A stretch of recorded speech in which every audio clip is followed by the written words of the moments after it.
The manhunt is now on day 6. Can you believe this? Police have recaptured 5 of those 10 inmates who broke out of that New Orleans jail last week. Investigators say they plowed right through a wall and escaped onto a loading dock. They also say this is the man on screen who helped them do it. His name is Sterling Williams, a maintenance worker at the jail. He says he did it under threat of being shanked or stabbed. A court setting his bond at more than $1 million. So Louisiana Governor Jeff Landry, he is here on deck to join us. But first, let's go to Nate Foy. He is in New Orleans now with the very latest there. Good morning to you, Nate.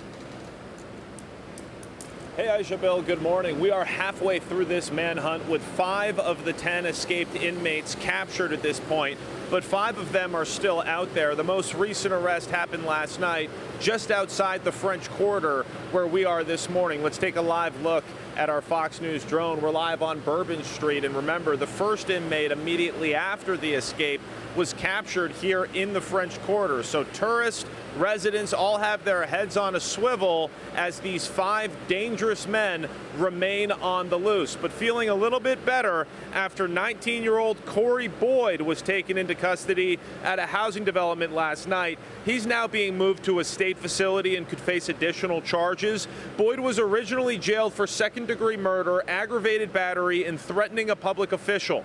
All 5 captured inmates have been found within city limits, and investigators believe the other 5 may still be in New Orleans as well.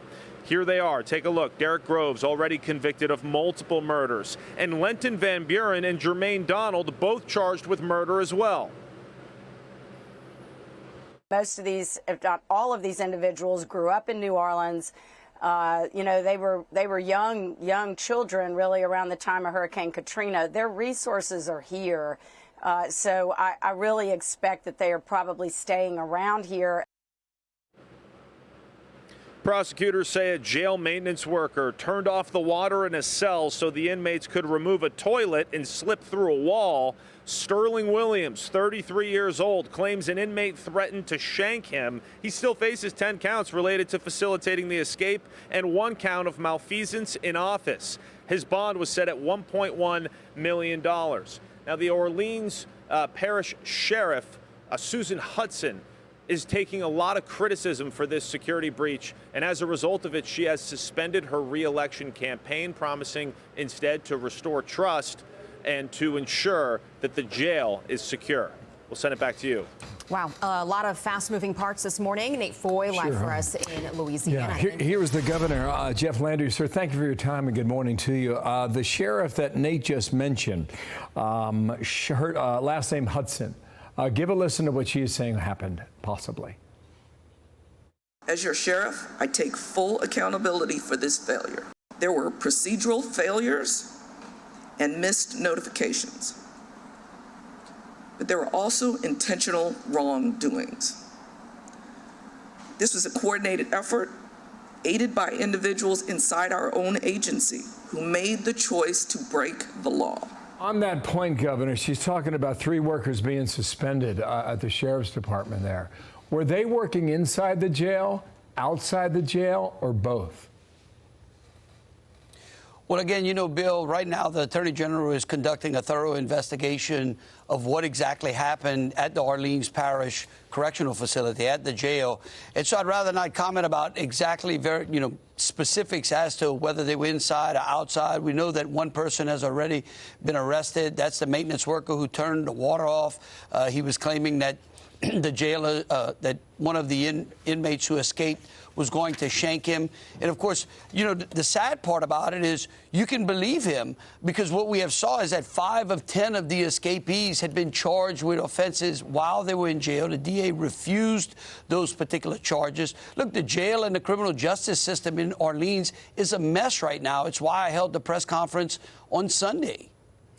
Governor, I'm curious, are you worried, or are you checking out any of the other county jails across the state because of, I mean, this feels like a clear mismanagement of this particular jail.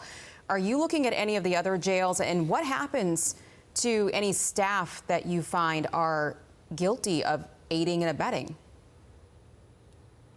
Well, first of all, we find anyone who aids and abets them, they're going to jail, whether they were inside the jail and working to let them out, or they're continuing to aid and abet them and keep them from our fugitive apprehension team from picking them up. They're going to go to jail if you help them or you have helped them, and we find that out.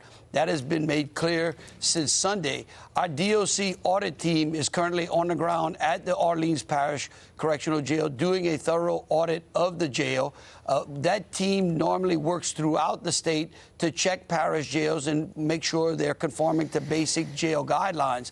Look, the problem in Orleans is that years ago, George Soros showed up like Santa Claus and pulled out of his sack a DA, 6 judges, and a sheriff. That's the kind of what happens when you spend that type of liberal money and you disrupt the criminal justice system. Here's what you get: 10 violent inmates that escape from a jail. Governor, last point here. Dog the Bounty Hunter was on with Laura last night. This is how he describes what he sees from afar. They have a meeting place, but no, they don't all just, all split and go separate ways, or the cops would have caught them. Somewhere, some way, somebody is hiding the majority of them, okay? They're not all squatting in homes like they caught the guy today. So, yeah, it's terrible, terrible. I think there's a lot of logic in what he said. And if they grew up there, if they're from there, they're likely hiding there, which would seem to mean it's just a question of time. Is that your understanding now? Absolutely. Look, we have, most of the intelligence that we receive says that they're certainly in the state, if not in the city. We put a $20,000 price on each one of them's head for anyone who will give us a tip that will lead to an arrest. We continue to hunt them down.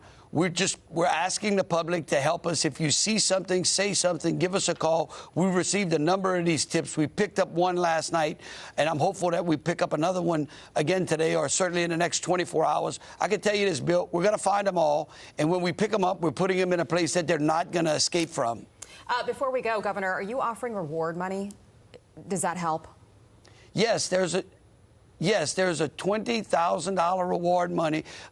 Part of it is being provided by Crime Stoppers in New Orleans. The other part is being provided by federal agencies. And let me just say this. I can't tell you how much I appreciate the men and women of both the federal agencies and the state agencies and NOPD that have been working tirelessly around the clock to nab these folks. We've got 5 out of 10, and we're going to keep going until we get them all. Okay, Governor, thank you for your time, and we're watching it closely from here. Thanks for coming on. Thanks, Governor. Thanks. I'm Steve Ducey. I'm Brian Kilmeade. And I'm Ainsley Earhart. And click here to subscribe to the Fox News YouTube page to catch our hottest interviews and most compelling analysis.